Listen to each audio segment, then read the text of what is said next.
startup, but if he's warmed up, then he just can do explosive things. Of course, this means that Prodigy might actually, this early in the bracket, have an opportunity to upset Blub. Blub going with the Fox, his old pick, wanted to go back to it and not play the Bayonetta anymore. And good 61% already tagged on to Blub here. But this is normal as a Sheik player. You always win the early game, hopefully, because you have way less killing power than your enemies, unless your name is Void. Yes.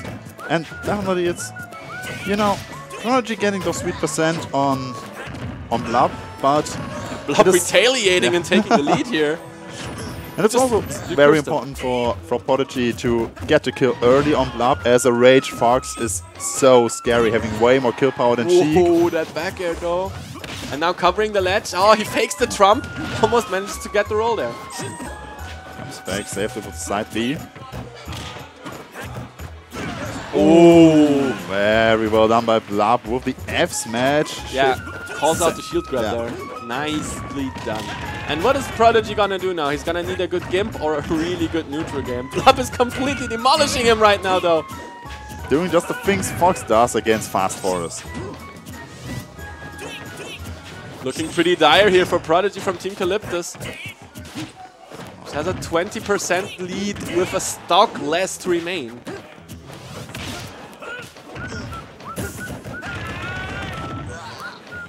And how's Blub gonna continue playing this game? I think Blub, like at the beginning, he took 70%, and then he just started wrecking Prodigy completely.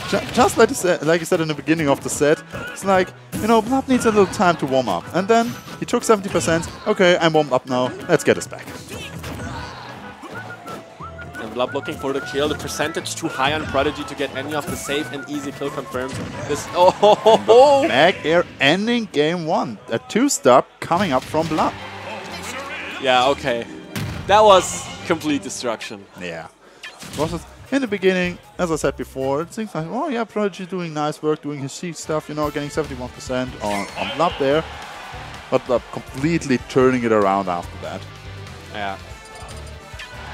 Both of these players power ranked in the current power ranking, by the way. I think Prodigy's at 17, 18, 19 area. 16 actually. Blub should be around 10. Number 9. Number 9. This just goes to show how either stacked or this tournament is, or how much Germany has developed. And it's a bit of both of these things. This time around, at the beginning of the blind Blub not flubbing as much. Almost tries to get a footstool follow-up there. And that shield grab with the magnet hands, the vacuum cleaner in the hand, sucking up Blub there.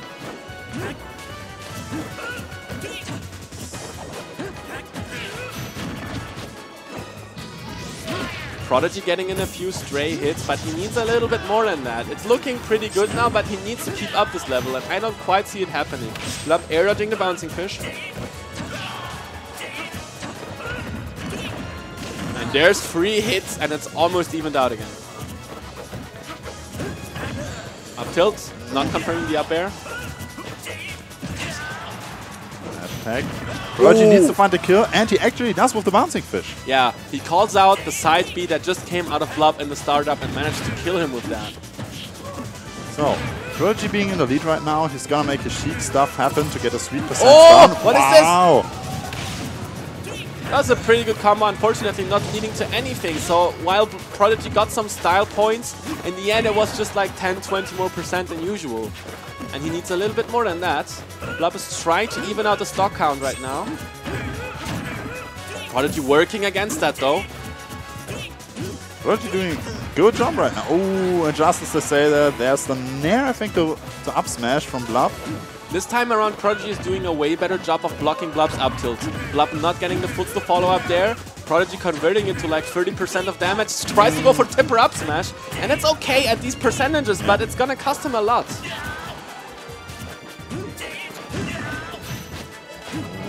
Missing the bouncing fish. This is a scary situation. The clutch air dodge just in time. Manages to dodge that. Gets him off with the back air. Oh! Oh, up tilt. Expecting the air dodge. That Prodigy not giving patience him by anything. Blub here. 111% already on that box. No stage! Okay, that actually might have saved him. Oh, and Prodigy converts it. That second backer, I don't think he was quite able to make it back to the stage. And as soon as Prodigy hit that one backer, I was like, ah, possibly just saved him. But then he takes the bouncing fish to even out the score on this set. And it's a 1-1 now. And it is absolutely crazy. You compare this Prodigy that just played to the Prodigy in game 1. This guy is so... I don't want to say inconsistent because it sounds like an insult. I am going to use a different word. I'm going to say this guy is just... He has maybe low endurance or something, but when he pops off, he completely pops off. Yes, that was... His game 2 performance was magnificent. Way better than game 1. If you have to consider that Blub is actually technically the better player between these two.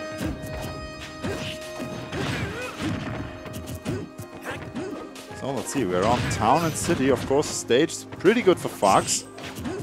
It might also help Sheik with her up air kills, but you know, usually we did not see too many, you know, forward tilt up airs or something like that from Prodigy.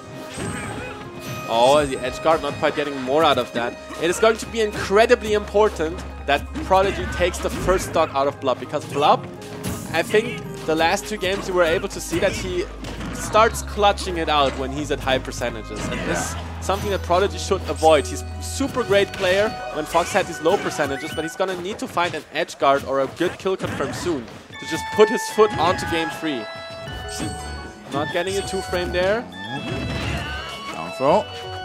Tries to get a follow-up. Blub wisely jumps there. Edge guard situation. Doesn't get anything out of it. On a forward tilt. Tries to go for the bouncing fish, not getting it. Prodigy's looking for it. Beautiful.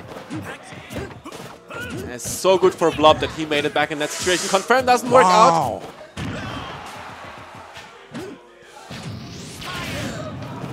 Nice tech by Prodigy there.